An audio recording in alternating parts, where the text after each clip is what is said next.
Ito po, nanggawa na po ako ng dough ng pizza prite. Mamaya po, ang lulutuin ko po ay pizza prita. Pinapaalsa ko pa po. Mamayang gabi, ang kakainin po ng amo ko ay pizza prite.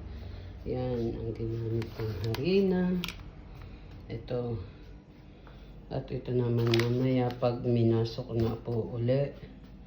Pagka namasok ko po uli, mga mamayang hapon, mamasa ko po ulit tapos i-rest po ulit ng konting oras para magdopyo ang size.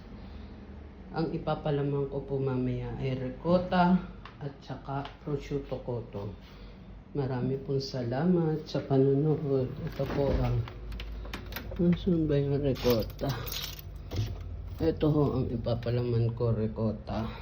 Tapos ito naman po ang prosciutto. Maraming po salamat sa panonood. Thank you very much po. Thank you.